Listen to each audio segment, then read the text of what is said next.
ಶುರುವಾಯಿತು. ಕವಿ ಬರೆದ ನಾಟಕದ ಮುನ್ನುಡಿ ಈಗ ಶುರುವಾಯಿತು. ನಾನು ಮಹೇಂದ್ರನನ್ನ ಹೆಸರಿಗೆ ಮಾತ್ರ ನನ್ನ ಗಂಡನನ್ನಾಗಿ ಮಾಡಿಕೊಂಡು ಮನ ಬಂದ ದುಂಬಿಗಳ ಜೊತೆ ಹಾರಾಡಬೇಕು. ಈ ಮನೆಗೆ ಬರುತ್ತಲೇ ಮೋದಿ ಗೂಬೆಗಳಿಂದ ಮಾಡೋ ಅವಮಾನದ ಪ್ರತಿಕಾರದ ಸೇಡು ನಾವು ತೀರಿಸಿಕೊಳ್ಳದೆ ಹೋದ್ರೆ ನನ್ನ ಹೆಸರು ಶರವೇಗದ ಶರ್ಮಿಳಾನೇ ಅಲ್ಲ. ನನ್ನ ಸೇಡಿನ ಜ್ವಾಲೆಯಲ್ಲಿ ಜೀವರನ್ನ ಸುಟ್ಟು ಭಸ್ಮ ಮಾಡದೆ ಹೋದ್ರೆ ಮೈ ನಾಯಕಿ ನಾಯಕಿ ಮೈ ಚೀರೋ ನಹಿ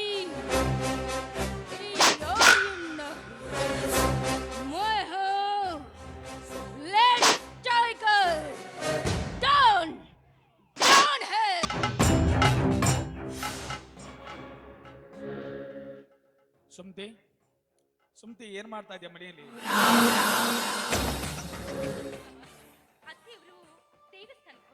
ಮತ್ತೆ ನಿನ್ನ ಗಂಡ ಎಲ್ಲಿ ಹೋಗಿದ್ದಾನಮ್ಮ? ಇನ್ನು ಅವರು ಅವ್ರ ಪಾರ್ಟ್ನರ್ಗೆ ಭೇಟಿಯಾಗ್ಲು ಹೋದ್ರು ಮಾವ. ಹಾಗಾದ್ರೆ ಇದನ್ನ ಜೋಪಾನವಾಗಿ ತೆಗೆದಿಡಮ್ಮ. ನಿನ್ನ ಗಂಡ ಬಂದ ತಕ್ಷಣ ಕೊಟ್ಬಿಡು. ನಿನ್ನ ಗಂಡ ತನ್ನ ತಾಯಿ ಹತ್ರ ಅಪ್ಪನ ಪೆನ್ಷನ್ ಹಣದ ಮೇಲೆ ಸಾಲ ತೆಗೆದುಕೊಂಡು ಬಾ ಅಂತ ಬಹಳಷ್ಟು ಒತ್ತಾಯ ಮಾಡ್ತಾ ಇದ್ದಂತೆ. ಅವಳು ಪದೇ ಪದೇ ಬಂದು ನನಗೆ ಕಿರಿಕಿರಿ ಮಾಡ್ತಾ ಇದ್ದಳು. ಬ್ಯಾಂಕ್ ಮ್ಯಾನೇಜರ್ ಅದರ ಮೇಲೆ ಸಾಲ ಕೊಡ್ಲಿಕ್ಕೆ ಬರೋದಿಲ್ಲ ಅಂತ ಹೇಳಿದ್ರು ಕೂಡ ಬಹಳಷ್ಟು ಒತ್ತಾಯ ಮಾಡಿಕೊಂಡು ಸಾಲ ತೆಗೆದುಕೊಂಡು ಬಂದಿದ್ದೀನಿ. ನನ್ನ ಸುಮತಿಗೆ ಮಗ ಅಂದ್ರೆ ಪಂಚಪ್ರಾಣ. ಯಾಕಂದ್ರೆ ಅವನ ಸುಖ ಸಂತೋಷ ಆಗ ತನ್ನ ಸುಖ ಸಂತೋಷನ ಕಾಣ್ತಾಳ. ನನ್ನ ಸುಮತಿ ಚೆನ್ನಾಗಿರ್ಬೇಕನ್ನೋ ದೃಷ್ಟಿಯಿಂದ ಪೆನ್ಷನ್ ಹಣದ ಮೇಲೆ ಸಾಲ ತೆಗೆದುಕೊಂಡು ಬಂದಿದ್ದೀನಿ. ನಿನ್ನ ಗಂಡ ಬಂದ ತಕ್ಷಣ ಅದನ್ನ ಹಣ ಕೊಟ್ಟು ಬಿಡಮ್ಮ. ನಾನು ಸ್ವಲ್ಪ ಹೊರಗಡೆ ಕೆಲಸದೇ ಹೋಗಿ ಬರ್ತೀನಿ. ಬಿಸಿಲಾಗ ಬಂದಿರಿ ಮಜ್ಜಿಗೆ ಕೊಡ್ತೀನಿ, ಕುಡಿದು ಹೋಗುವ್ರಿ ಅಂತ ತಾಡ್ರಿ ಮಾವ. ಯಾಕೋ ನನ್ನ ಮನಸ್ಥಿತಿ ಸರಿಯಾಗಿಲ್ಲ, ಸ್ವಲ್ಪ ನೀರು ತಂದು ಕೊಡು ಸಾಕು.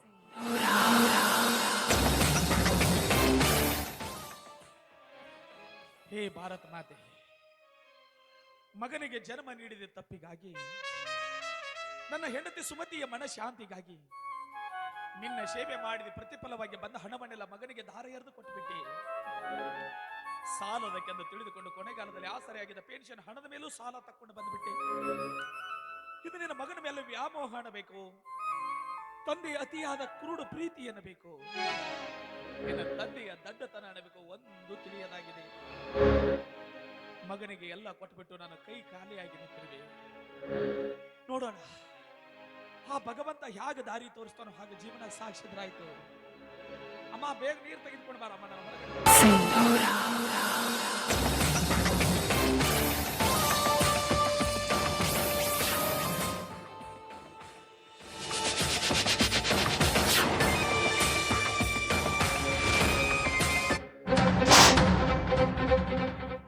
ಯಾಕಮ್ಮ ಏನ್ ಮಾಡ್ತಾ ಇದೀಯ? ಹುಷಾರಾಗಿದ್ದೀ ತಾನೆ? ಊಟದು ಮಾಡಿದೆ ಇಲ್ಲ? ಮತ್ತೆ ಯಾಕೆ ಮೈ ಮೇಲೆ ಬೀಳ್ತಿದ್ದೀಯ? ಈ ಮಡಿಗೊಂದು ಪುಟ್ಟ ಮಗು ಕೊಡ್ತಾ ಇದೀಯಾ? ಹಾಗೇನು ಇಲ್ವಲ್ಲ ಮಾವ. ಹೆಣ್ಣಾಗಿ ನಾನ ಲಜ್ಜೆ ಬಿಟ್ಟು ಕೀಳಾಕತ್ತೀನಿ. ನಿನ್ನ ಗಟ್ಟಿ ಮುಟ್ಟ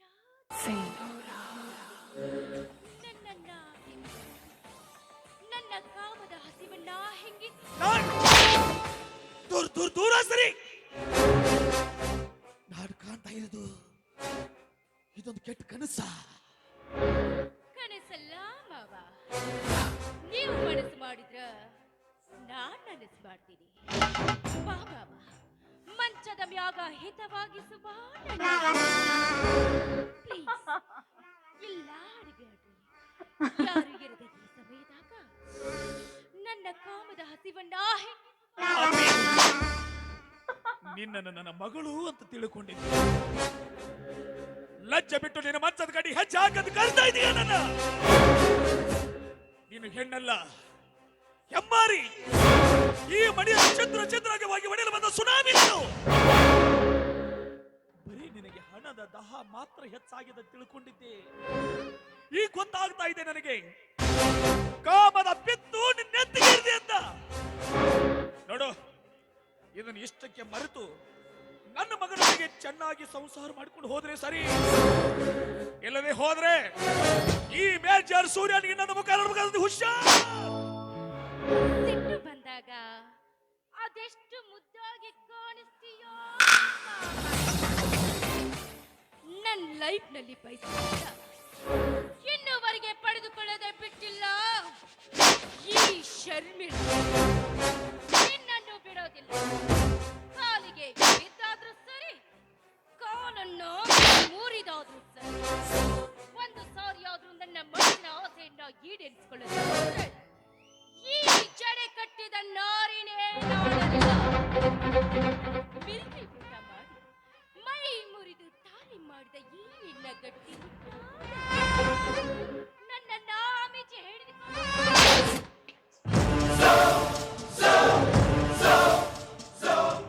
ನೀತಿಗೆಟ್ಟವಳೆ, ನಿನ್ನ ಮೋಹ ಜಾರದಲ್ಲಿ ಬೀಳಲು ನನ್ನ ಹೇಸಿ ನಾಯಿ ಅಲ್ಲ, ಈ ದೇಶದ ಹೆಮ್ಮೆಯ ಸೈನಿಕ ನಾನು. ಪ್ರಾಣ ಪ್ರಾಣ ಪ್ರಾಣ ಬೇಕಾದ್ರೂ ಕೊಟ್ಟೇನು, ಇಂಥ ಹೇಸಿ ಕೆಲಸ ಮಾತ್ರ ಮಾಡಲಾರೆ. ಈ ಪವಿತ್ರವಾದ ನನ್ನ ಪುಣ್ಯ ಭೂಮಿ ಮೇಲೆ ಸೀತೆ, ಸಾವಿತ್ರಿ, ಮಹಾಸತಿ ಅನುಸೂಯ, ಬುದ್ಧ, ಬಸವ, ಅಂಬೇಡ್ಕರ್, ಭಗತ್ ಸಿಂಗ್, ಕರ್ನಲ್ ಕಾರ್ಯಪ್ಪ ಹುಟ್ಟಿದ ನಾಡಿದು.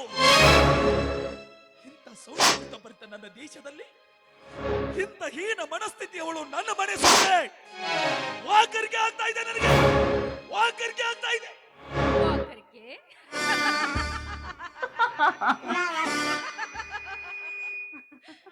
ಆಗ್ಲೇಬೇಕು ಮಾವ.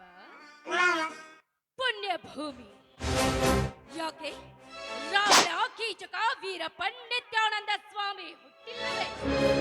ಅಣ್ಣ ತಂಗಿಯರೆಂದು ಸೋಗು ಹಾಕಿಕೊಂಡು ಕದ್ದು ಕಾಮಲೀಲಿ ಆಡೋ ಮುಟ್ಟಾಳರಷ್ಟಿಲ್ಲ ಈ ನಿನ್ನ ಪುಣ್ಯ ಭೂಮಿಯಲ್ಲಿ. ಅಣ್ಣ ಅತ್ತಿಗೆಯರೆಂದರೆ ತಂದೆ ತಾಯಿ ಸಮಾನ ಅಂತ ಅಣ್ಣನನ್ನೇ ಕೊಲೆ ಮಾಡಿ ಅಣ್ಣನ ಹೆಂಡತಿಯೊಂದಿಗೆ ಸಂಸಾರ ಮಾಡೋ ಮೊನೆ ಮೂರ್ಖರಷ್ಟಿಲ್ಲ ಈ ನಿನ್ನ ಪುಣ್ಯ ಭೂಮಿಯಲ್ಲಿ. ಪ್ರಾಣಕ್ಕೆ ಪ್ರಾಣ ಕೊಡೋ ಸ್ನೇಹಿತನ ಹೆಂಡತಿಯನ್ನೇ ಹಾಡಹಗಲೇ ಓಡಿಸಿಕೊಂಡು ಹೋಗೋ ಮಿತ್ರ ದ್ರೋಹಿಗಳಷ್ಟಿಲ್ಲ ಈ ನಿನ್ನ ಪುಣ್ಯ ಭೂಮಿಯಲ್ಲಿ. ನಿನ್ನ ಪುಣ್ಯ ಭೂಮಿ ಪುರಾಣ ಸಾಕ ಇಲ್ಲ, ಇನ್ನು ಬಿಚ್ಚಿ ಹೇಳ್ಬೇಕು. ಈ ನಿನ್ನ ಗಂಡ ಸಂಬಂಧವನ್ನ ಸಮಯವನ್ನ ವ್ಯರ್ಥ ಮಾಡದೆ ಮುಚ್ಚೆ ಬಾಯಿ ಹುಚ್ಚು ನಾಯಿ. ನೀನು ಹೇಳ್ತಿರುವುದು ಕಥೆ ಕಾದಂಬರಿಗಳಲ್ಲಿ ಹುಚ್ಚು ಬರಗಾರ ಕೆಟ್ಟು ಬರೆದಿರಬಹುದು. ನಿಜ ಜೀವನದಲ್ಲಿ ಹೀಗಿರಲು ಸಾಧ್ಯವೇ ಇಲ್ಲ. ಹೀಗಿದ್ದ ಒಂದೇ ಒಂದು ಉದಾಹರಣೆ ಕೂಡ ಇಲ್ಲ. ಅಣ್ಣ ಯಾರು, ಮಾವ ಯಾರು, ತಮ್ಮ ಯಾರು, ಮೈದುನ ಯಾರು, ಈ ಸಂಬಂಧಗಳ ಅರ್ಥವೇ ಗೊತ್ತಿಲ್ಲದ ಹುಚ್ಚು ನಾಯಿ. ಇನ್ನೊಂದು ಕ್ಷಣ ನನ್ನ ಮನೆಯಲ್ಲಿದ್ರೆ ನಿನ್ನ ಜೀವಂತವಾಗಿ ಸುಟ್ಟು ಬಿಟ್ಟೇನು. ನಾನು ತಾಳ್ಮೆ ಕೆಡುವ ಮುಂಚೆ ನನ್ನ ಮನೆ ಬಿಟ್ಟು ಹೊರಡು.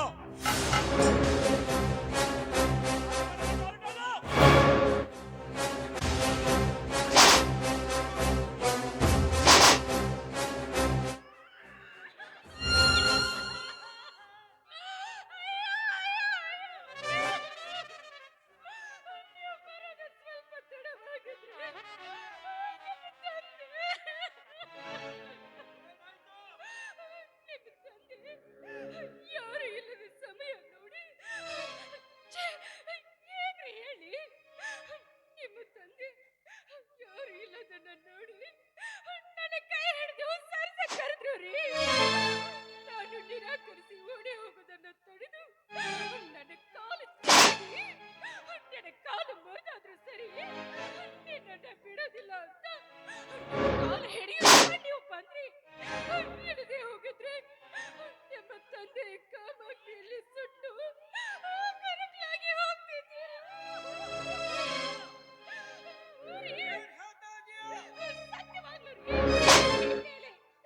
ನೀವು ಕಟ್ಟಿದ ಈ ಮಾಂಗಲ್ಯದ ಮೇಲೆ ನೀವು ಪ್ರೀತಿಸಿದ ನಿಮ್ಮ ತಾಯಿ ಮೇಲಾನೆ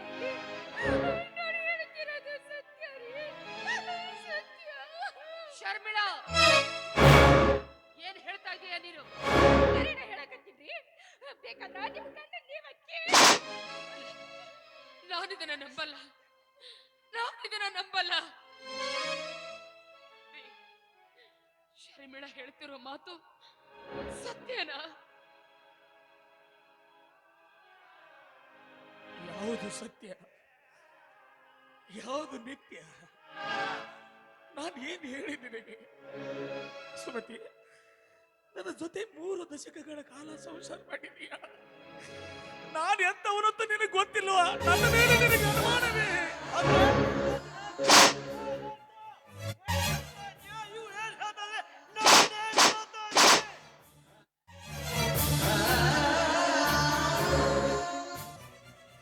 ಅಪ್ಪ ಮಹೇಂದ್ರ, ಕಣ್ಣಿಗೆ ಕಾಣುವ ದೃಶ್ಯವನ್ನು ಕಂಡು ನಿರ್ಧರಿಸಬೇಡು. ಇದರ ಹಿಂದೆ ಅಡಗಿರುವ ಸತ್ಯಾಸತ್ಯತೆಗಳನ್ನು ಅರಿತು ತೀರ್ಮಾನಿಸು. ಪ್ರತ್ಯಕ್ಷ ಕಂಡರು ಬಲ್ಲರು ಮಾತು ಕೇಳಿಲ್ವೇನು ನೀನು? ಏನ್ರಿ ಏನರ್ಥ? ನಾನೇ ನಿಮ್ಮನ್ನ ಹಿಡ್ಕೊಳಕ್ ಬಂದಿದ್ದೆ. ಮಾವ, ನನ್ನ ಕಾಮದ ಹೆಚ್ಚಾಗೈತಿ. ನಿನ್ನ ಮಗನ ಹತ್ರ ಗಂಡಸನ ಇಲ್ಲ. ಆ ಕೆಲ್ಸನ ನೀವ ಮಾಡ್ತೀರಿ ಅಂತ ನಿಮ್ಮ ಕಾಲ್ ಹಿಡಿದು ಕರೀತಾಯಿದ್ದೀನಿ. ಮತ್ತೇನ್ ಮಾಡೋದ್ರಿ? ಒಂದು ಹೆಣ್ಣು ಒಬ್ಳಿ ಎಕ್ಕೋದು. ಕೇಳವರು ಯಾರಿಲ್ಲ ಈ ಮನೆಯಾಗ. ಮಾಡಿಕೊಂಡ ಗಂಡನಾದ್ರೂ ಕೇಳ್ತದ ಅಂತ ನಿಮ್ಮದು ಹೇಳಿದ್ರೆ ಮಾತನ್ನ ನೀವ ಹೇಳ್ರಿ. ಸುಂದರ ಸದೃಢವಾದ ಗಂಡ ನನ್ನ ಪಕ್ಕದಲ್ಲಿ ಇರ್ಬೇಕಾದ್ರೆ ಪಕ್ಕದಲ್ಲಿ ಮನಮನಕ್ಕೆ ಹೋಗ್ತೀನಿ ಹೇಳ್ರಿ.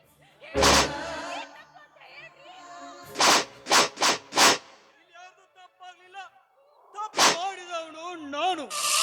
ಹೌದು, ಇದು ಗೋವುಗಳ ನಂದನವನದ ತಿಳಿದುಕೊಂಡು ಈ ಸುಂದರವಾದ ನಂದನವನಕ್ಕೆ ನಿನ್ನನ್ನು ಕರ್ಕೊಂಡು ಬಂದೆ.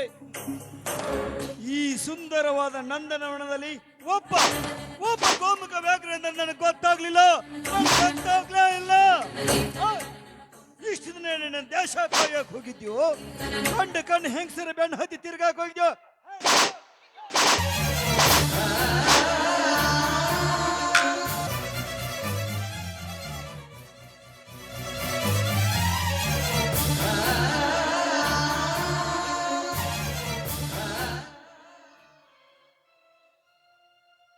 ಶಬಾಷ್ ಮಗನೇ, ಶಬಾಷ್. ಅಣ್ಣದ ಋಣ ತೀರಿಸಿದರೆ ಪುಣ್ಯವಂತ ಧರ್ಮವಂತ ಮನುಷ್ಯ ಅಂತ ಕರೀತಾರೆ. ದೇಶದ ಋಣ ತೀರಿಸಿದರೆ ವೀರ ಸೈನಿಕ ಅಂತ ಕರೀತಾರೆ. ತಂದೆ ತಾಯಿಗಳ ಋಣ ತೀರಿಸಿದರೆ ಉತ್ತಮ ಮಗ ಅಂತ ಕರೀತಾರೆ. ತಂದೆ ತಾಯಿಗಳ ಅಂತರಂಗವನ್ನು ಅರಿತುಕೊಂಡು ಬಾಳುವ ಉತ್ತಮ ಮಗನಂತೂ ನೀನು ಆಗಿರಲಿಲ್ಲ. ಬೀದಿಲಿ ಹೋಗು ಈ ಮಾರಿನ ಮನೆ ಕರ್ಕೊಂಡು ಬಂದು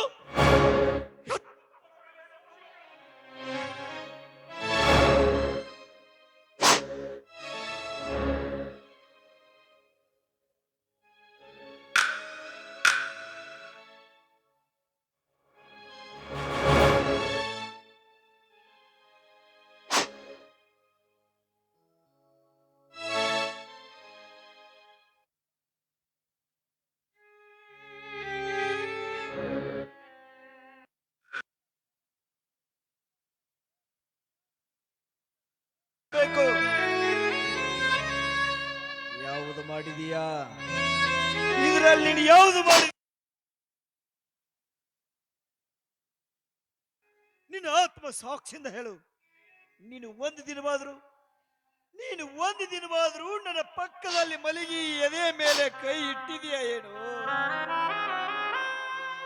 ಎಲ್ಲಿಡ್ತೀಯ? ನಿನಗೆ ದೇಶ ಕಾಯುವ ಹುಚ್ಚೋ? ದೇಶ ಕಾಯಕ್ ಹೋಗಿದ್ದೀಯಲ್ಲ, ಅಲ್ಲ ನೀನು ಸತ್ತು ಹೋಗಿದ್ರೆ ನಿನ್ನ ಹಾಳಾದ ಮುಖನ ಈ ಕಣ್ಣಿಂದ ನೋಡು ತಪ್ಪಿತ್ತು. ಆ ಸಾವಿಗೂ ನನ್ನ ಕಂಡ್ರೆ ಭಯ ಕಣೋ.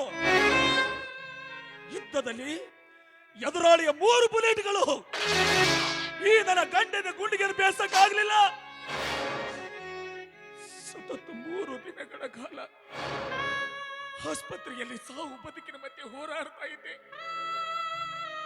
ನನಗಾಗಿ ನನ್ನ ಇಡೀ ದೇಶದ ಜನ ಮನೆಗಳಲ್ಲಿ, ಮಠ ಮಂದಿರಗಳಲ್ಲಿ, ಮಸೀದಿಗಳಲ್ಲಿ, ಚರ್ಚ್ಗಳಲ್ಲಿ ನನಗಾಗಿ ಪ್ರಾರ್ಥನೆ ಮಾಡ್ತಾ ಇದ್ರು. ಮೇಜರ್ ಸೂರ್ಯನಿಗೆ ಏನೂ ಆಗಬಾರ್ದು, ಮೇಜರ್ ಮೇಜರ್ ಸೂರ್ಯ ಪ್ರಾಣಾಪಾಯದಿಂದ ಪಾರಾಗಿ ಬರಬೇಕು ಅಂತ. ಆದ್ರೆ ಇವತ್ತು ನಾನು ಜನ್ಮ ಕೊಟ್ಟ ಮಗ, ನನ್ನ ವಂಶೋದ್ಧಾರಕ, ನನ್ನ ಕರುಳಿನ ಕುಡಿ ನನ್ನ ಸಾವನ್ನೂ ಬಯಸ್ತಾ ಇದ್ದಾನೆ. ಸಾರ್ಥಕವಾಗೋಯ್ತು ಕಣೆ ನಮ್ಮ ಬಾಳು, ಸಾರ್ಥಕವಾಗೋಯ್ತು ನಮ್ಮ ಬದುಕು. ಒಬ್ಬನೇ ಒಬ್ಬ ಮಗನ ಮದುವೆ ಮಾಡಬೇಕು, ಹಾದಿ ಬೀದಿ ತುಂಬಾ ಹಂದ್ರ ಹಾಕಿಸಬೇಕು, ಸಾವಿರಾರು ಬಂಧು ಬಾಂಧವರನ್ನೆಲ್ಲ ಕೂಡಿಸಬೇಕು, ನೂರಾರು ಸ್ನೇಹಿತರನ್ನೆಲ್ಲ ಕರೆಸಬೇಕು. ಮಗನ ಮದುವೆ ಅತಿ ವಿಜೃಂಭಣೆಯಿಂದ ಮಾಡಬೇಕೆಂದು 16 ಕನಸುಗಳನ್ನು ಹೊತ್ತುಕೊಂಡು ರಿಟೈರ್ಡ್ ಆಗಿ ಈ ಮನೆಗೆ 1000 ಕನಸನ್ನು ಹೊತ್ತುಕೊಂಡು ಓಡೋಡಿ ಮನೆಗೆ ಬಂದು ನೋಡಿದ್ರೆ ಎಲ್ಲ ತಿರುವು ಮರುವು. ಇದು ಸಂಸಾರ ಅಲ್ಲ ಕಡೆ, ಇದು ವಿಷಸಾಗರ, ಇದು ವಿಷಸಾಗರ. ಅಪ್ಪ ಮಹೇಂದ್ರ, ಏನಂದೆ ನೀನು? ಒಂದು ದಿನ ಆದ್ರೂ ನನ್ನ ಎದೆ ಮೇಲೆ ಕೈ ಇಟ್ಟು ಮಲಗಿಕೊಂಡಿದೀಯಾ ಅಂತ ನನ್ನ ಮೇಲೆ ಆರೋಪಿಸ್ತಾ ಇದೀಯಾ? ನಿನ್ನಷ್ಟು ಸ್ವಾರ್ಥಿ ನಾನಲ್ಲಪ್ಪ, ನಿನ್ನಷ್ಟು ಸ್ವಾರ್ಥಿ ನಾನಲ್ಲ. ನೀಂತ ಗಡಿ ಕಾದಿದ್ದೀನಿ, ಗಡಿ ಕಾಯ್ತಿರ್ಬೇಕಾದ್ರೆ ನಿನ್ನಂತ ಸಾವಿರಾರು ಮಕ್ಕಳ ಪ್ರಾಣ ಉಳಿಸಿದ್ದೀನಿ ಕಣ, ಪ್ರಾಣ ಉಳಿಸಿದ್ದೀನಿ. ಇಡೀ ದೇಶದ ಮಕ್ಕಳೆಲ್ಲ ನನ್ನ ಮಕ್ಕಳನ್ನು ತಿಳ್ಕೊಂಡು ಗಡಿ ಕಾದಿದ್ದೀನಿ. ನಿನ್ನ ಪಾಲನೆ, ನಿನ್ನ ಪೋಷಣೆ, ನಿನ್ನ ಜೋಪಾನ ಮಾಡಲಿ ಅಂತ ತಿಳಿದು ಈ ನನ್ನ ಪ್ರಾಣದಾದ ಸುಮತಿಯನ್ನು ನಿನ್ನ ಪಕ್ಕದಲ್ಲಿ ಬಿಟ್ಟು ಹೋಗಿದ್ದೆ, ನಿನ್ನ ಪಕ್ಕದಲ್ಲಿ ಬಿಟ್ಟು ಹೋಗಿದ್ದೆ. ಸುಮತಿ, ನಮ್ಮ ಮಗ ಹಾಗೆ ಬೆಳಿತಾನೆ, ನಮ್ಮ ಮಗ ಹೇಗೆ ಬೆಳಿತಾನೆ, ನಮ್ಮ ಮಗ ದೊಡ್ಡ ಇಂಜಿನಿಯರ್ ಆಗುತ್ತಾನೆ ಅಂತ ಹೇಳ್ತಾ ಇದ್ದಿಲ್ಲ. ಇದೇನೇ ನಿನ್ನ ಮಗನ ಸಾಧನೆ? ನಮ್ಮ ಮಗ ದೇಶದ ತುಂಬಾ ದೊಡ್ಡ ದೊಡ್ಡ ಬಿಲ್ಡಿಂಗ್ ಕಟ್ತಾನೆ, ದೇಶದ ತುಂಬಾ ದೊಡ್ಡ ದೊಡ್ಡ ಡ್ಯಾಮ್ ಕಟ್ತಾನೆ, ದೇಶವೇ ನಮ್ಮ ಮಗನನ್ನ ಹುಬ್ಬಿ ಕೈ ಹೆಚ್ಚು ನೋಡುವ ಹಾಗೆ ಬೆಳೆಸ್ತೀನಿ ಅಂತ ಹೇಳ್ತಾ ಇದ್ದೀಯಲ್ಲ. ದೇಶದ ತುಂಬಾ ಬಿಲ್ಡಿಂಗ್ ಕಟ್ಟು ಮಗನಾಗ್ಲಿಲ್ಲ ಕಣಿ ಇವನು. ಎತ್ತಪ್ಪನ ಮನಸ್ಸು ಒಡೆಯುವ ಮಣಿಮೂರ್ಖ ಮಗನಾದ, ಮಣಿಮೂರ್ಖ ಮಗನಾದ. ಮಕ್ಕಳನ್ನು ಹುಟ್ಟಿಸಿದ ಮಾತ್ರಕ್ಕೆ ಅವನು ತಂದೆ ಅನ್ನಲ್ಲಪ್ಪ, ತಂದೆ ಅನ್ನಲ್ಲ. ಮಕ್ಕಳಿಗಾಗಿ ಕಾರು, ಬಂಗ್ಲೆ, ಆಸ್ತಿ, ಅಂತಸ್ತು ಮಾಡ್ಬೇಕಪ್ಪ, ಮಾಡ್ಬೇಕು. ಏನ್ ಮಾಡಿದ್ಯಾ ನನಗಂತ ನೀನ್ ಏನ್ ಮಾಡಿದ್ಯ ಹೇಳು? 32 ವರ್ಷ ಗಡಿ ಕಾದು ತಂದ ಹಣ ಎಷ್ಟು ಗೊತ್ತಾ? ಕೇವಲ 51 ಲಕ್ಷ. ಬೀದಿ ನಿಂತು ಭಿಕ್ಷೆ ಮಾಡ್ತಾರಲ್ಲ ಭಿಕ್ಷುಕರು, ನಮ್ಮ ಮಕ್ಕಳ ಭವಿಷ್ಯದ ಬಗ್ಗೆ ಲಕ್ಷ ಲಕ್ಷ ದುಡ್ಡು ಮಾಡಿ ಮಕ್ಕಳ ಹೆಸರಲ್ಲೇ ಎಪ್ಪಿಟ್ಟಿರ್ತಾರೆ. ನಿನಗಿಂತ ಭಿಕ್ಷೆ ಬೇಡವರು ನನ್ನ ಪಾಲಿಗೆ ಅವರೇ ಮೇಲು. ಎಸ್, ಅವರೇ ಮೇಲು. ಬಲೆ ಮಗನೇ, ನನ್ನ ಪ್ರಾಣವನ್ನ ಪಡಿಕಿಟ್ಟು ಶತ್ರುಗಳ ಜೊತೆ ಹೋರಾಡಿ ನಿನ್ನ ಬದುಕಿನ ಸಲುವಾಗಿ ಉಳಿಸಿ ತಂದು 51 ಲಕ್ಷ ಲೆಕ್ಕಕ್ಕೆ ಇಲ್ವಲ್ಲ? ಬಡ್ಡಿ ಮಗನೇ, 51 ಲಕ್ಷಕ್ಕೆ ಸೊನ್ನೆ ಎಷ್ಟು ಬರ್ತಾವಂತ ಮೊದಲು ಗೊತ್ತೇನೋ ನಿನಗೆ? ನೋಡು, 24 ಗಂಟೆಗಳ ಕಾಲ ನಿನಗೆ ಟೈಮ್ ಕೊಡ್ತೀನಿ. ನಿನ್ನ ಸ್ವಂತ ಪರಿಶ್ರಮದ ಮೇಲೆ 1,000 ರೂಪಾಯಿ ದುಡಿದುಕೊಂಡ ಬಾರ ಮಗನೇ. ಆವಾಗಲೇ ದುಡ್ಡಿನ ಬೆಲೆ ಏನು ಅಂತ ನಿನಗೆ ಗೊತ್ತಾಗ್ತಾ ಇದೆ. ಏನಂದೆ ನೀನು? ಬೀದಿಯಲ್ಲಿ ಭಿಕ್ಷೆ ಬೇಡುವರು ಕೂಡ ತಮ್ಮ ಮಕ್ಕಳಿಗೆ ಲಕ್ಷ ಲಕ್ಷ ಗಳಿಸಿಟ್ಟಿರ್ತಾರ ಅಂತ ಹೇಳ್ತಾ ಇದೆಯಲ್ಲ. ನಿಜ ಕಣಪ್ಪ, ನಿಜ. ನಿಮ್ಮಪ್ಪ ದುಡ್ಡು ಗಳಿಸುವ ಅಡ್ಡ ದಾರಿ ಹಿಡಿಲಿಲ್ಲ. ಯಾಕಂದ್ರೆ ನಾನೊಬ್ಬ ದೇಶ ಕಣ್ಣು ಹಾಕೋ ಬಡ ರೈತನ ಮಗ. ನಾನು ಚಿಕ್ಕವನಿದ್ದಾಗ 1 ಗ್ಲಾಸ್ ಗಂಜಿ ಕುಡಿಯಲು ಗತಿ ಇರಲಿಲ್ಲ ಕಣ, ಗತಿ ಇರಲಿಲ್ಲ. ವಯಸ್ಸಾದ ತಂದೆ ತಾಯಿಗಳು ಅವರ ಆಸ್ಪತ್ರೆ ಬಿಲ್ ಕಟ್ಟಬೇಕು, ನಮ್ಮ 3 ಮಂದಿ ತುತ್ತಿನ ಚೀಲ ತುಂಬಬೇಕು. ಅದಕ್ಕಾಗಿ ದುಡಿದೆ ದುಡಿದೆ ದುಡಿದೆ, ಹಗಲು ರಾತ್ರಿ ಎಡದೆ ದುಡಿದೆ. ಅದರ ಜೊತೆಗೆ ಆರ್ಮಿ ಸೇರ್ಬೇಕೆಂಬ ಕನಸು ಕಟ್ಟಿಕೊಂಡೆ. ಬೆಳಗ್ಗೆ 4 ಗಂಟೆಗೆ ಹೇಳ್ತಾ ಇದ್ದೆ, ಕಚ್ಚಾ ರಸ್ತೆಯಲ್ಲಿ ಕಲ್ಲು ಮುಳ್ಳಾಡದೆ ಓಡ್ತಾ ಇದ್ದೆ. ಆರ್ಮಿಯಲ್ಲಿ ಫಸ್ಟ್ ಕ್ಲಾಸ್ ಅಲ್ಲಿ ರ್ಯಾಂಕಿಂಗ್ ಪಡೆದೆ. ನನ್ನ ಕನಸುಗಳನ್ನೆಲ್ಲ ಸಾಕಾರಗೊಳಿಸಿಕೊಂಡೆ. ಸಂತೋಷ ನಗೆಯನ್ನು ಬೀರಿದೆ. ನಾನು ಪಟ್ಟ ಕಷ್ಟ ನನ್ನ ಮಗ ಪಡಬಾರದೆಂದು ಇಷ್ಟಪಟ್ಟೆ. ನಿನಗೆ ತಿಂಗಳ ಹಣ ಕಳಿಸಿಕೊಟ್ಟೆ. ಇಂಜಿನಿಯರಿಂಗ್ ಓದಿಸ್ಲಿಕ್ಕೂ ನನ್ನ ಪ್ರಾರಂಭ ಮಾಡಿಸಿದೆ. ಅದಕ್ಕಾಗಿ ನಾನು ಈ ಸಂಸ್ಕಾರದಲ್ಲಿದ್ದೀನಿ, ನೀನು ಈ ಸಂಸ್ಕಾರದಲ್ಲಿದ್ದೀಯ. ನಾನು ಏನ್ ಹೇಳಿದ್ರು ಕೂಡ ಈ ಹೆಣ್ಣಿನ ಮೋಹದ ಅಮಲು, ದುಡ್ಡಿನ ದಾಹ ನಿನ್ನ ತಲೆಯಲ್ಲಿ ತುಂಬಿಕೊಂಡು ಬಿಟ್ಟಿದೆ. ದುಡ್ಡು ದುಡ್ಡು ಅಂತ ಸಾಯ್ತಾ ಇದ್ದೀಯಲ್ಲ. ಕೊನೆಗಾಲದಲ್ಲಿ ಆಸರಿಯಾಗಿದ್ದ ಪೆನ್ಷನ್ ಹಣದ ಮೇಲೂ ಸಾಲ ತಕ್ಕೊಂಡು ಬಂದು ಈ ನಿನ್ನ ಹೆಂಡತಿ ಕೈಯಲ್ಲಿ ಕೊಟ್ಟಿದ್ದೀನಿ. ಅದನ್ನು ತೋಣಿಗೆಲ್ಲಾದ್ರೂ ಹಾಳಾಗಿ ಹೋಗು. ಇನ್ನು ಮೇಲೆ ನಿನ್ನ ಸವಾಸ ನನಗೆ ಬೇಡ, ನನ್ನ ಸವಾಸ ನಿನಗೆ ಬೇಡ. ಏನು ನನ್ನ ಕೈಯಲ್ಲಿ ಯಾವ ಕೊಟ್ರಿ? ಯಾಕೆ ಸುಳ್ಳು ಹೇಳಾಕತ್ತೀರಿ? ಈಗಾಗಲೇ ನನ್ನ ಮ್ಯಾಗ ಅಪವಾದನ ಹೊರಸಿರಿ. ಈಗ ಮತ್ತೊಂದು ಅಪವಾದನ ಹೊರಸ್ಬೇಡ್ರಿ ಮಾವ. ಯಾಕಂದ ಯಾಕೆ ಸುಳ್ಳು ಹೇಳ್ತಾ ಇದೀಯ? ಈಗ ಒಂದು 10 ನಿಮಿಷಗಳ ಹಿಂದ್ಗಡೆ ನಿನ್ನ ಕೈಯಲ್ಲಿ ತಂದು ದುಡ್ಡು ಕೊಡ್ಲಿಲ್ಲ ನಾನು? ದುಡ್ಡು ತಂದ ನಿನ್ನ ಗಂಡನ ಕೈಯಲ್ಲಿ ಕುಡಿದು ಬಿಟ್ಟು ಈಗ ಬಂಡು ಮಾತಾಡ್ತಾ ನಿಂತಿದೀಯ. ಎಂತ ಹೆಚ್ಚು ಜನರಿ ನೀವು. ಕೇಳಿದ್ರೇನ್ರಿ ನಿಮ್ಮ ತಂದೆ ಅವರಾಡೋ ಮಾತು? ನೋಡಮ್ಮ, ಬಾಯಾರಿಕೆ ಆಗ್ತಿದೆ, ನೀರ್ ತಂದು ಕೊಡು ಅಂತ ಕೇಳಿದ್ರು. ನಾನು ನೀರ್ ತಂದು ಕೊಟ್ಟೆ. ಆದ್ರೆ ಮಗಳ ಹೆಂಡತಿ ಅನ್ನೋದನ್ನು ಲೆಕ್ಕಿಸದೆ ನನ್ನ ಕೈ ಹಿಡಿದು ಸರ್ಸಕ್ ಕಳೆದ್ರು. ಈಗ ಅದನ್ನ ಮುಚ್ಚಿಡೋದಕ್ಕಾಗಿ ನನ್ನ ಕೈಯಲ್ಲಿ ದುಡ್ಡು ತಂದು ಕೊಟ್ಟೆ ಅಂತ ಸುಳ್ಳು ಹೊರತಾ ಇದ್ದಾರೆ. ಬೇಕಾದ್ರೆ ನಾನು ಬಲೆ ಬಲೆ ಬಲೆ ಬಲೆ ಹೆಣ್ಣೆ, ಹೀಗೆ ಹೇಳಿ ಎಷ್ಟು ಮನೆಗಳನ್ನು ಹಾಳು ಮಾಡಿಟ್ಟಿದೀಯಾ? ಎಷ್ಟು ಮನೆಗಳನ್ನು ಗುಡಿಸಿಕೊಂಡಾಂತರ ಮಾಡಿದೀಯಾ?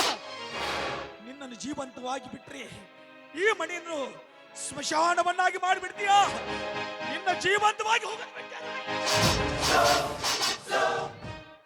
ಏನ್ ಮಾಡ್ತಾ ಇದೆಯಾ? ಖಬರ್ ನಿನಗಿದೆಯಾ? ನನ್ನ ಕಣ್ಣೆದುರಿಗೆ ನನ್ನ ಹೆಂಡತಿನ ಹೊಡ್ಲಿಕ್ಕೆ ಬರ್ತಾರ? ಎಷ್ಟು ಧೈರ್ಯ ನನಗೆ, ಎಷ್ಟು ಧೈರ್ಯ! ಮಗನ ಹೆಂಡತಿ ಅಂದ್ರೆ ಏನಂತ ತಿಳಿದಿಯಾ? ಮಗಳ ಸಮ ಕಾಣಿಸ್ಬಿಟ್ಟು ಮಗಳ ಮೇಲೆ ಕಾಮದ ಕಣ್ಣು ಹಾಕ್ತ ಇಂಥವನ್ನ ಜೀವ ಸಾಯ್ತಾ ಬಿಡಲ್ಲ.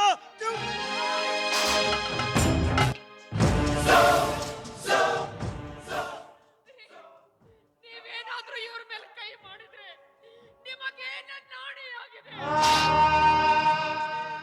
ಕೈ ಮುಗಿತೀನಿ, ದಯವಿಟ್ಟು ಸುಮ್ಮನೆ ಬಿಡಿ. ನೋಡ್ದೆ, ಈ ಕಣ್ಣಿಂದಾನೇ ನೋಡ್ದೆ ನೀನ್ ಎಂತವನು ಅಂತ. ಇಂಥವನನ್ನ ಈ ಮನೆಯಲ್ಲಿ ನಾನ್ ಇಟ್ಕೋಬೇಕಾ? ಒಂದು ಕ್ಷಣ ಈ ಮನೆಯಲ್ಲಿ ನಿಲ್ಲೇ ಇರ್ಲಿಕ್ಕೆ ಅವಕಾಶವಿಲ್ಲ. ನೀನಿಂದ ನೀನಾಗಿ ಮನೆ ಬಿಟ್ಟು ಹೋಗ್ತೀಯೋ ಎಲ್ಲ ಪೊಲೀಸ್ ಸ್ಟೇಷನ್ಗೆ ಫೋನ್ ಹಚ್ಚಿ ಪೊಲೀಸರು ಕರೆಸ್ತೀನಿ. ಸೋಲ ಬಡ್ಡಿ ಮಗನೇ, ಪೊಲೀಸರು ಕರ್ತಾರೆ. ಪೊಲೀಸರು ಐ ಆಮ್ ಮಿಲಿಟರಿ ಮ್ಯಾನ್. ಕಾಯ್ದೆ ಕಾನೂನು ಏನಂತ ನಿನಗಿಂತ ಚೆನ್ನಾಗಿ ನನಗೆ ಗೊತ್ತು. ನಾನು ಮನಸ್ಸು ಮಾಡಿದ್ರೆ ಈ ಕ್ಷಣದಲ್ಲಿ ಈ ಮನೆಯದು ಒತ್ತಾಚೆ ಹಾಕಬಲ್ಲೆ. ಇದು ಎಲ್ಲ ನನ್ನ ಸುಯಾರ್ಜಿತ ಆಸ್ತಿ. ಈ ಹೀನ ಮನಸ್ಥಿತಿಗಳ ಮಧ್ಯೆ ಒಂದು ಕ್ಷಣ ಇರಲು ನನಗೆ ಮನಸ್ಸಿಲ್ಲ. ಸುಮ್ತಿ, ಈ ವಂಚಕರ ಮಧ್ಯೆ ನಾವು ಇರೋದು ಒಳ್ಳೇದಲ್ಲ. ಎಲ್ಲಿಯಾದ್ರೂ ಹೋಗಿ ಒಂದು ಪುಟ್ಟ ಕೂಡು ಕಟ್ಕೊಂಡಾದ್ರೂ ಜೀವನ ಸಾಗಿಸೋಣ. ನನ್ನ ಜೊತೆ ಬಂದ್ಬಿಡು. ಮನೆ ಬಿಟ್ಟು ಹೊರಟು ಹೋಗೋಣ. ನಮ್ಮ ಜೊತೆ ಬಂದ್ಬಿಡು ಸುಮ್ತಿ.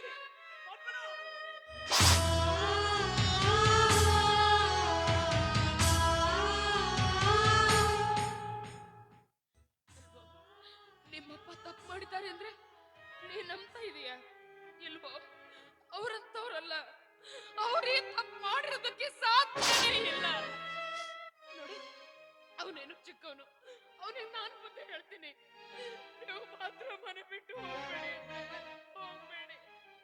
ನಿಮ್ಮಪ್ಪನ ಮನೆ ಬಿಟ್ಟು ಹೋಗ್ಬೇಡ ಅಂತ ಅಂದ್ರೆ ಅಣವ ನಿನ್ನ ಮಾತಿನ ಅರ್ಥ ಇದು?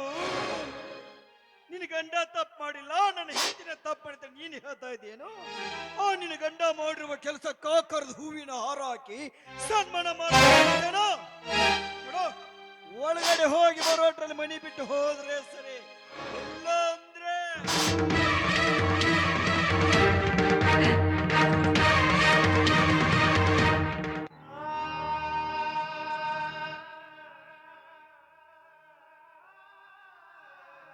ಸುಮ್ನೆ ಆಯ್ತಾ ಮಂಗಳಾರತಿ? ಬೇಡ ಕಣೆ, ಬೇಡ. ಎತ್ತ ದುಷ್ಟರ ಮಧ್ಯೆ ನಾವು ಇರೋದು ಒಳ್ಳೇದಲ್ಲ. ನನ್ನ ಜೊತೆ ಬಂದ್ಬಿಡು. ನಾನ್ ಬರೋದಿಲ್ಲ. ಕಾಯ ವಾಚ ಮನಸ್ಸ ನಿಮ್ ಜೊತೆ ಸಪ್ತಪದಿ ತೊಳೆದು ಸಂಸಾರ ಮಾಡ್ದೋಳ್ರಿ ನಾನು. ಆದ್ರೆ ಇವತ್ತು ಯಾಕೋ ಏನೋ ನನ್ನ ಮಗನನ್ನು ಬಿಟ್ಟು ಬರೋದಕ್ಕೆ ನನ್ನ ಮನಸ್ಸು ಒಪ್ತಾ ಇಲ್ಲ. ನಾನ್ ಬರೋದಿಲ್ಲ ರೀ, ನಾನ್ ಬರೋದಿಲ್ಲ. ಅಂದ್ರೆ ಗಂಡನ ಪ್ರಾಣ ಮಾನ ಮರ್ಯಾದೆ ಮಣ್ಣು ಪಾಲಾಗಿ ಹೋದ್ರೂ ಚಿಂತಿಲ್ಲ, ಮಗನ ಬಿಟ್ಟು ಬರೋದಿಲ್ಲ ಅಂತ ಹೇಳ್ತಾ ಇದೀಯ. ನಿನ್ನ ಹೆತ್ತ ಕರಡಿನ ಸಂಕಟ ನನಗೆ ಅರ್ಥ ಆಗುತ್ತೆ ಕಣೆ, ಅರ್ಥ ಆಗುತ್ತೆ. ಆದ್ರೆ ನೀನು ತಿಳ್ಕೊಂಡಷ್ಟು ನಿನ್ನ ಮಗ ಸೊಸೆ ಒಳ್ಳೆಯವರಲ್ಲ. ನನ್ನ ಜೊತೆ ಬಂದ್ಬಿಡು. ಯಾಕೆ ಎಲ್ಲ ಮಗನಿಗೆ ಧಾರೆ ಎರೆದು ಎತ್ತು ಕೊಟ್ಟು ಬಿಟ್ಟಿದ್ದಾರೆ, ನನ್ನನ್ನು ಯಾಕೆ ಸಾಕ್ತಾರೆ ಅಂತ ನಿನಗೆ ಅನುಮಾನವೇ? ಬೇಡ ಕಣೆ, ಕಲ್ಲಲ್ಲಿ ಕೈ ಇಟ್ಟಾದ್ರೂ ನಿನ್ನ ಜೋಪಾನ ಮಾಡ್ತೀನಿ ಕಣೆ. ನನ್ನ ಜೊತೆ ಬಂದ್ಬಿಡು. ಅದಕ್ಕೆ ಬಲ್ಲವರು ಹೇಳಿರ್ಬೇಕು, ಅಂತ ಕರಣಕ್ಕೆ ನಾಚಿಗಿಲ್ಲ, ಅಂಗಾಲ ಹೇಸಿಗಿಲ್ಲ ಅಂತ. ನಿನ್ನ ಮಗನೇನ್ ಬೇಕಂತ ಇಲ್ಲೇ ಇರ್ತೀಯ, ಇರು. ಅದು ನಿನ್ನ ಪ್ರಾರಂಭ, ನಾನೇನ್ ಮಾಡ್ಲಿ. ಆದ್ರೆ ಒಂದು ಮಾತಂತರೂ ಸತ್ಯ, ಈ ಮನೆಯಲ್ಲಿ ಎಂದು ನಿನ್ನ ಘನತೆ ಗೌರವಕ್ಕೆ ಕುಂದು ಬರುತ್ತದನೋ ಅಂದು ಈ ಮೇಜರ್ ಸೂರ್ಯನ ಹೃದಯದ ಬಾಗಿಲು ನಿನಗಾಗಿ ಸದಾ ತೆರೆದಿರುತ್ತೆ.